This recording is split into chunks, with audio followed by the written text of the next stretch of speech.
A plant that grows on roadsides across temperate climates contains roots composed of 40 to 60% inulin by dry weight, a prebiotic fiber that feeds beneficial gut bacteria and is now extracted industrially and added to protein bars, fiber supplements, and low-sugar processed foods consumed by millions who have never seen the plant.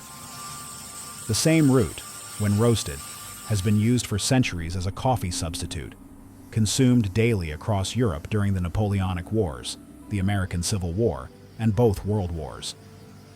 The plant's taproot descends 1 to 2 meters into the soil, breaking compacted layers and pulling minerals upward, improving fertility for crops that follow. It was cultivated deliberately by ancient Egyptians and Romans. Today, it is classified as a roadside weed. There is a plant whose roots are 40 to 60% fiber, not the insoluble fiber of bran or cellulose, which passes through the digestive system largely unchanged. This is a different kind, a carbohydrate polymer called inulin, built from chains of fructose molecules that the human digestive system cannot break down. Inulin is not digested in the stomach or small intestine. It travels intact to the colon, where it serves as food for bacteria, not harmful bacteria. The beneficial strains, Bifidobacteria, Lactobacilli, that support digestion, synthesize vitamins, and regulate immune function. This is what nutritionists and food scientists call a prebiotic, a substance that feeds the microbiome, and this plant produces it in concentrations unmatched by almost any other food. When the roots are dried and analyzed, the inulin content ranges between 40 and 60% by weight. For comparison, most vegetables contain inulin in trace amounts, 1 or 2% at most. A few, like Jerusalem artichokes and garlic, reach 10 to 20%.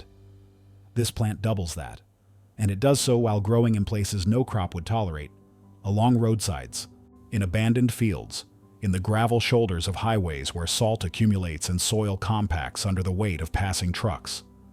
It thrives in ground that has been degraded, stripped, or poisoned by neglect.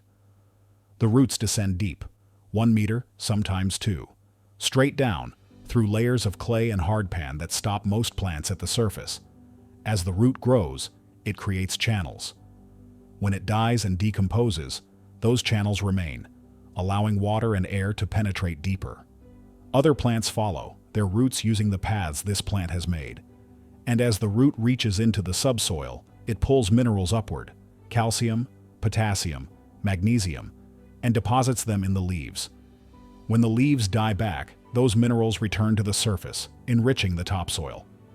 This is a plant that improves the ground it grows in. It asks little from the soil and gives back more than it takes.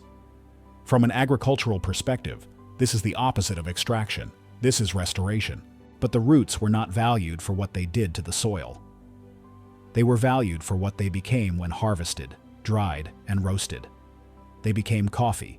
Not coffee in the botanical sense, but coffee in function, a dark, bitter beverage, brewed hot, consumed in the morning or after meals, used to stimulate digestion and provide a ritual of warmth in cold climates.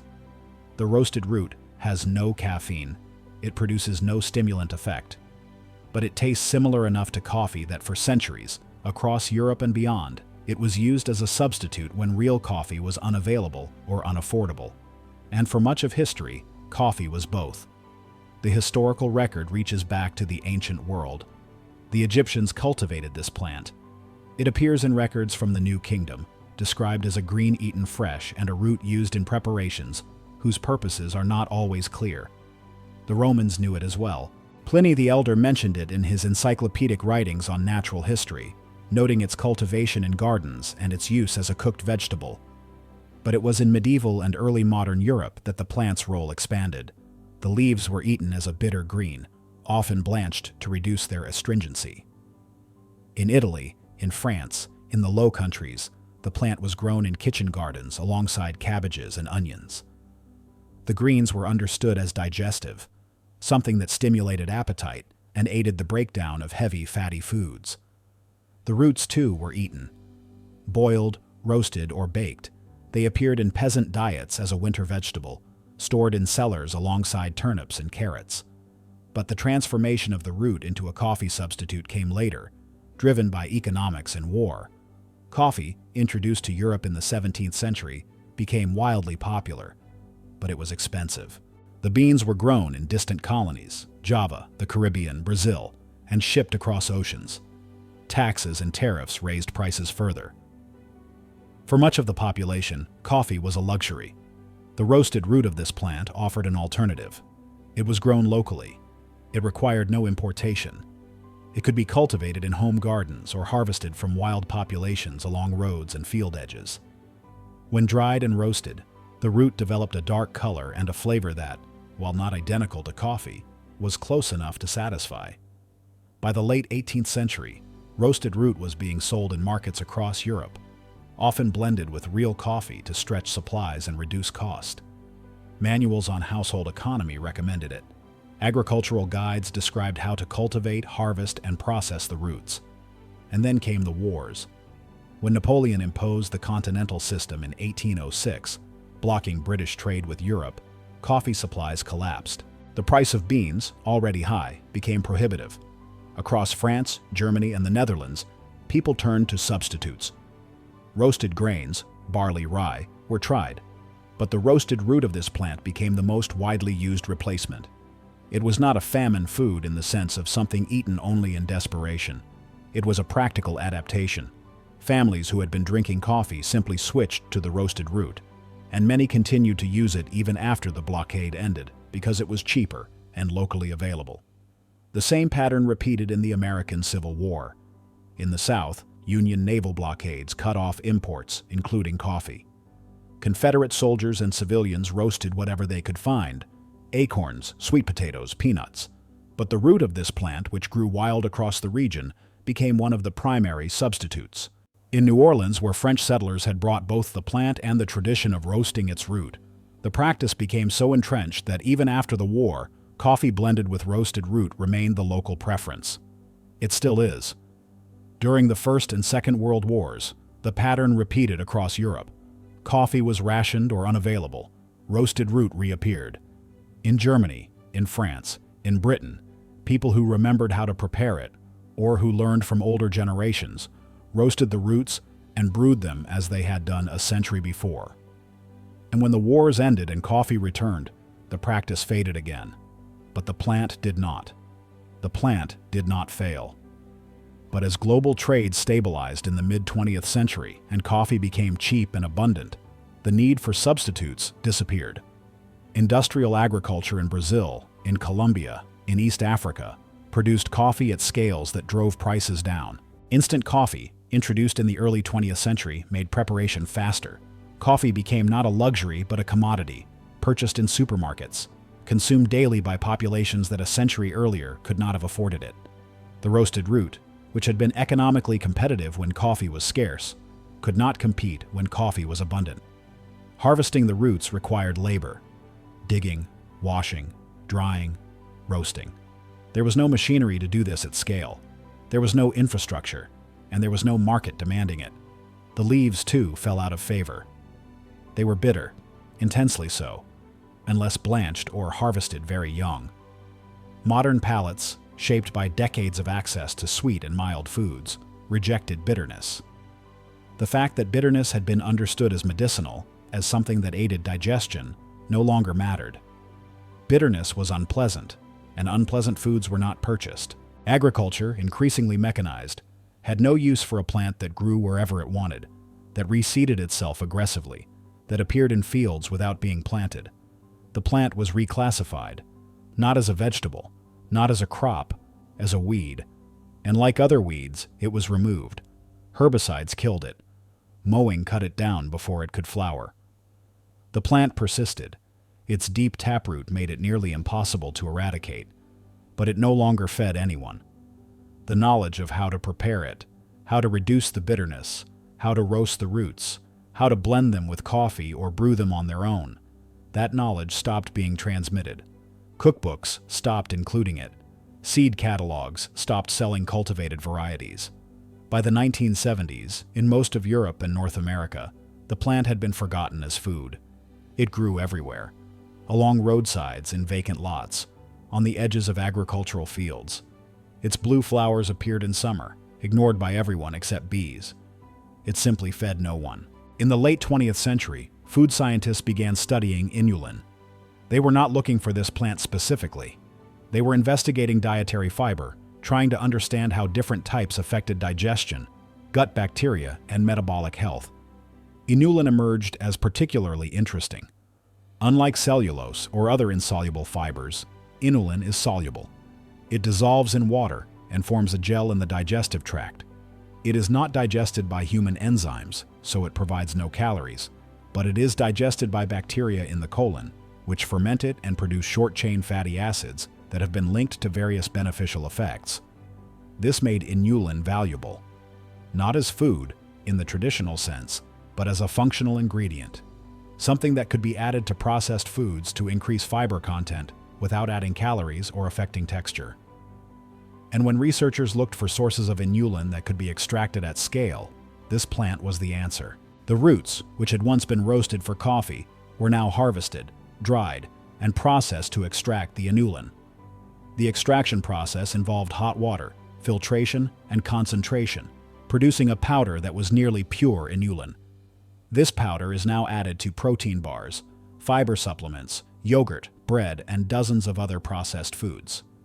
It is listed on ingredient labels as inulin, chicory root fiber, or sometimes just fiber. Most people who consume it have no idea what it is or where it comes from. The plant that was forgotten as food is now consumed by millions, invisibly, in products designed to replace the fiber that modern diets have removed. From a nutritional perspective, the leaves are also significant. They contain high levels of vitamin K, essential for blood clotting and bone health. They contain vitamin A in the form of beta-carotene in concentrations comparable to other leafy greens. They provide calcium, potassium, and magnesium.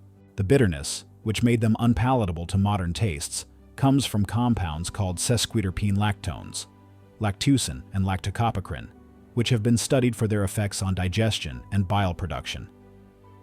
Traditional use of the leaves to stimulate digestion is not folklore detached from chemistry.